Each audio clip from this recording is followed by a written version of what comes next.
Nymue, Weaver of the Cycle, is the last boss of the Dream's Wing from Amirdrassil, the Dream's Hope raid.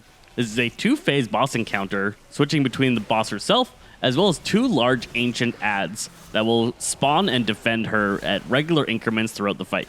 Before pulling the boss, split your raid into two separate, even groups of damaged healers and tanks.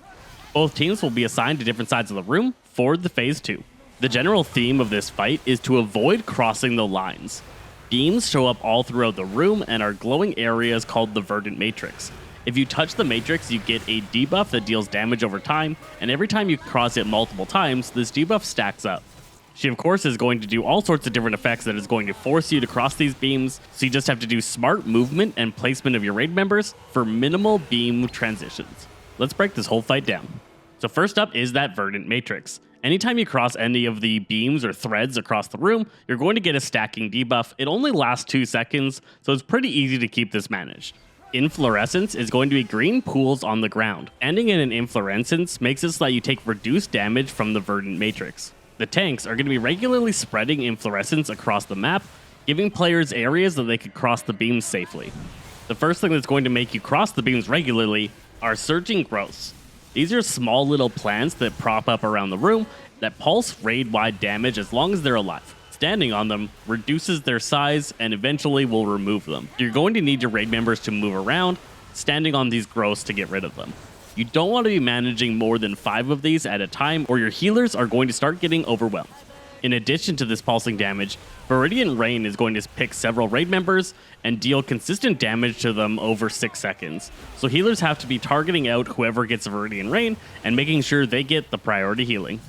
The most annoying mechanic is Impending Loom. Several green orbs are going to show up in front of her, and then sets of 2 orbs are going to float down from the sky and eventually land at these locations. Once the 2 orbs have landed, a beam is going to show up between them, and they're going to begin tracing one of the matrix paths.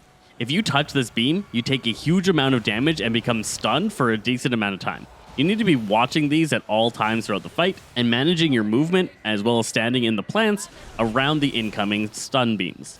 This boss exclusively casts and has an infinite range across the stadium to be able to hit your tanks at any point.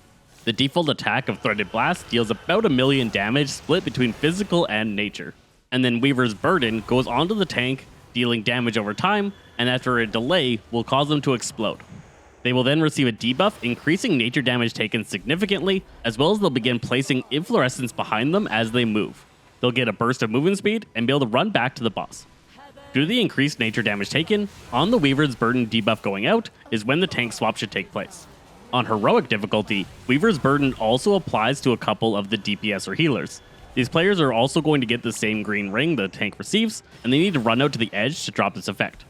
As well, on heroic difficulty, wherever you explode with Weaver's Burden, you're going to drop a Barrier Blossom.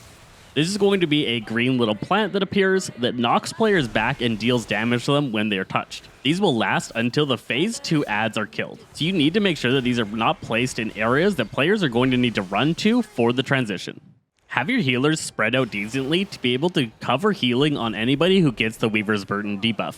Each player will receive somewhere around 600,000 damage over time while they have this debuff on them, in addition to all of the other pulsing damage that happens throughout the raid. Any player should pop a defensive cooldown after Weaver's Burden detonates on them, just to help your healers out. Upon reaching 100 energy, she'll begin casting Full Bloom. A green ring will show up around her, and the tanks need to stand within this ring. After a delay, it will detonate and give those tanks inflorescence. Tanks then need to run to opposite sides, picking up the large ancient adds, and the players should follow them on the inflorescence paths. This is Phase 2. In Phase 2, you're going to be dealing with these Cycle Wardens. They will give a boss a shield that gives their 99% reduced damage taken.